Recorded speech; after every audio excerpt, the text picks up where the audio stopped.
Let me ask you a question for you to sit with. Who are you still loyal to even though it hurts you? Because one of the most subtle yet powerful forces behind shaping your decisions, your relationships, your confidence, your success is something so ingrained it can feel like moving a mountain. What I'm talking about is loyalty to dysfunctional family or social patterns. And having worked in both psychiatry and youth psychiatry, I know there is so much of this going around. So here I want to kind of break down what it can look like, why it exists, some of the mechanisms behind it, how it can affect you as an adult, and also kind of the implications, what it could be for your growth if you never question it. And if you ever wondered, why do I feel guilty for wanting something else, then this might be some answers. My name is Olof Nilsson, I'm a clinical psychologist, and on this channel I break down deep psychological concepts and make them a little bit more clearer and practical, and try to infuse that with kind of insights so it can be kind of used for inner work and personal development. And in the long run, hopefully real life results. Not any shortcuts or gimmicks or miracles, but rather the real deal of inner work. I can't do it for you, but I can give you some tools and some knowledge along the way. And the topic of loyalty to dysfunctional social patterns is a big, ugly one.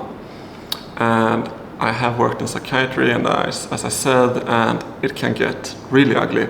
But I'm not going to really take it to that dark end, but rather talk about it on a kind of conceptual level, and then you can kind of use that in kind of whatever situation or dynamic you have with your family, social group. It's work also, and close relationships. It's really all relationships, but family is our first one. It's usually the one that's most ingrained. But yeah, it can go to any group, and especially the closer they are, the more kind of this loyalty bond forms. And the truth is, nobody really likes dealing with messy family patterns, but it shapes us so much, it is important, and at least to understand yourself is super important, especially from a kind of a family systems point of view. So what does it look like? Loyalty to dysfunctional patterns doesn't always look directly abusive. Sometimes it does, but most times it doesn't. It often looks quite normal on the surface, and especially when you're in it. It's a little bit like the cult phenomena, where people can be in a setting for 10, 20 years and kind of think that nothing is really wrong, and then kind of one day realize that something is actually quite wrong, and they get out of it, they look back at it, and they can see how dysfunctional it actually was. I've met so many adults deep into their 30s, 40s, 50s, kind of have never realized what effect it had on them until much later. Here are at least some common patterns that can arise from having loyalty to a family that is operating on a dysfunctional behavior and emotional level. Staying small so you don't outshine your family, feeling responsible for everyone's emotions, playing the peacekeeper even when it costs you or burdens you, accepting treatment that is below your self-respect because that's just how it is in this family. Always being the one that has to step up, overworking, overgiving, because that was your childhood currency for love. Feeling guilty when you set boundaries, giving up opportunities that could actually benefit you because of what your family demands. It can look like being the therapist in the family, the rescuer, the one who never complains, the one who always performs perfectly, or so on. There's many different roles, many different ways in which kind of loyalty kind of needs to be upheld and preserved in a family system. And after decades of this, those patterns are so ingrained, and the emotional thermostat of the family is so fixed that if anything tries to offset it, people get very upset and very confused. It is super important to understand that a family system, like every system, is kind of striving for equilibrium.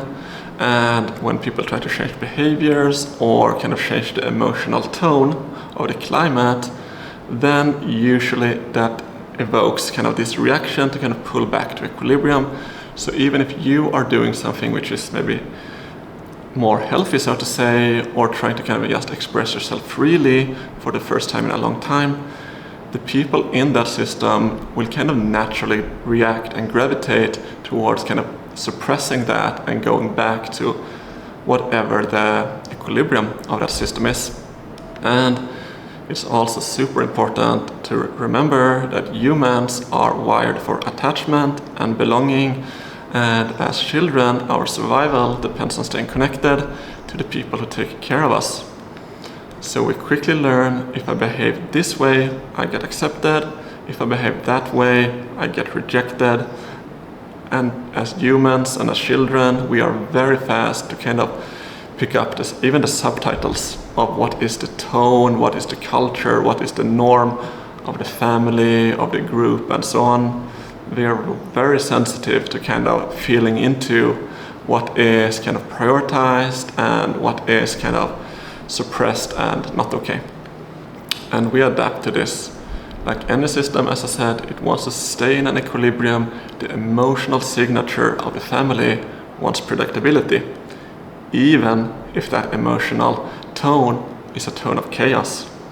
So if your family avoided conflict, you learn to stay quiet. If your parents needed emotional support, you learn to be the caretaker. If love was inconsistent and had to be earned, you learned that you had to earn it through performance.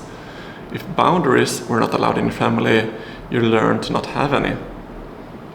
And these adaptations, they are very intelligent. It's kind of nature's way of just adapting. It's super strong. It kind of happens when we're children. We don't have so much say in it. So they keep you safe. They help you to kind of belong as best as possible. They reduce the chaos and the conflict within the system. And in the mind of the child, belonging is survival. So loyalty forms. You don't want to break these rules or these bonds. And the truth is, we can also get positive emotions from this kind of loyalty. A sense of belonging, camaraderie, even pride. Maybe you excelled in the dysfunction of the family. That's possible. The angry kid who knew how to instigate, provoke, and stay fiercely loyal rises quickly in the ranks of that family. Or the overachieving, self-sacrificing kid in the performance-driven family can get applause, at least at first. So there can be positive feelings in the beginning, but if those patterns are based on dysfunction, there's a high likelihood that later on this kind of comes back to you because you have kind of operated from dysfunction, and that will have its consequences in one way or another. But not everyone had those initial positive feelings. A lot of people felt forced. They felt that their family dynamic demanded obedience and self-restriction and not being able to kind of exist in a way that felt natural or joyful. So what to do with this? I'm not saying that you automatically just should break decade-long family narratives. I will talk a little bit more later about kind of what a more internal approach would look like, because it can be extremely hard and it can have real consequences. I have had clients with screaming signals that things definitely needed to change. They knew that, but family dynamics are some of the strongest forces we psychologically have, and there is a right and a wrong time for everything. All I'm saying is that loyalty can keep us attached to patterns, and I'm especially talking about our internal patterns. This is kind of what this channel is about. It's about your internal patterns and how you relate with yourself. Then what to do on the outside, that's the next thing. But those internal patterns that do not serve you or the life that you want. And simply thinking about this can be eye-opening. So at least be honest about what the cost is, and especially the internal cost. but also kind of what the further implication is. If you kind of miss out on opportunities in life, it's holding you back, because this kind of loyalty can hold you back in many areas of your life, and sometimes in more subtle ways than you expect. And those beliefs around what you deserve and what's possible for you, they can be very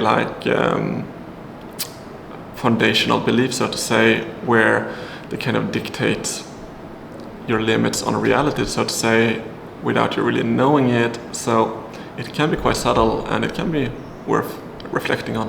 But on a little bit more surface level, it can limit your identity. You get stuck in one role, the helper, the peacekeeper, the strong one, the quiet one, when in reality you feel you maybe don't want that role, it's not serving you, it's not expressing who you really are. Then also it affects kind of your self-worth.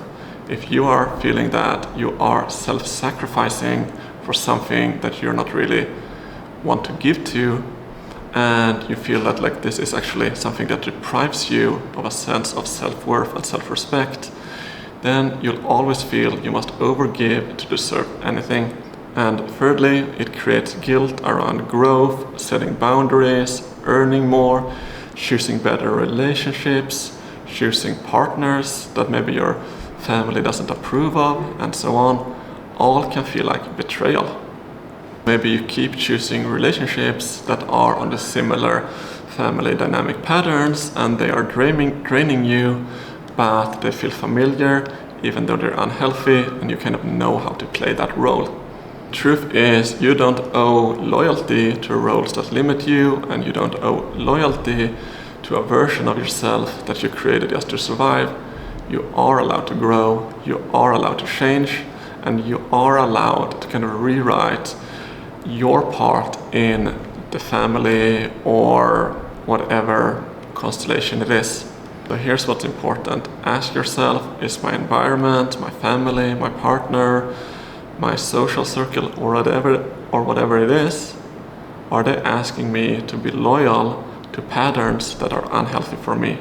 Or do they support my free expression and me being me? And if it's the former one, what does that loyalty cost me, and who does it actually serve? Because loyalty is beautiful when it's mutual, supportive, and reciprocal, but loyalty to a person or a group should not require self-sacrificing your own authenticity. Of course, any healthy community expects some contribution. We can't be only takers, but when we are in a group that truly supports you being you, usually your inner generosity tends to flow more naturally, and it doesn't come with this sense of resentment when you kind of contribute or give. It does become a little bit tricky when families provide material support, but then they shame, guilt, and criticize your emotions, your thoughts, and appearance. That is like being fed with one hand and then being slapped with the other. And you don't know if the food is worth the slap. Loyalty to one person is one thing. Loyalty to a dysfunctional pattern, that's another. Dysfunctional loyalty asks you to shrink. It asks you to sacrifice your needs, to stay predictable, to stay small, so not to disrupt the system. This is not about cutting people out or about blaming. This is about that we are all products of generational survival patterns, but you now have the choice to kind of become aware of yours. It is about seeing the emotional contracts that you are upholding, the ones that you never consciously signed onto, yet you still feel obligated to honor. So it's kind of about your loyalty to the patterns that was first instilled by others, but now you have adopted them, and now you are loyal to them. That is really what we're talking about, and that is where growth, freedom, and so on really can happen, and that's the doorway. Internally, no one should control your emotions, your thoughts, or your inner life. That is completely yours. When you become aware of this, you gain a little bit of choice at least. You see at least the internal mechanisms that is happening in you, and kind of also the internal choices that you do and their cost. It's not about changing other people. You can't, I can't, no one can. Just like you don't want someone to change you, you can't change someone else. But you can gain clarity about your own patterns and your own loyalties, and from there make the best conscious choices. Thank you for watching. If you want more content like this, where we talk about deep psychology made in a practical, real personal development way, make sure to subscribe. All my videos are kind of on this topic in one way or another. Sometimes we deep dive a little bit more into the nitty-gritty psychology, and sometimes we kind of go a little bit more towards performance, success, and growth topics. I'm really interested in both and find that they can enhance each other a lot. This channel exists to help you understand your mind, transform your patterns, and become less held back by the past so that you can focus on what's ahead. See you in the next video.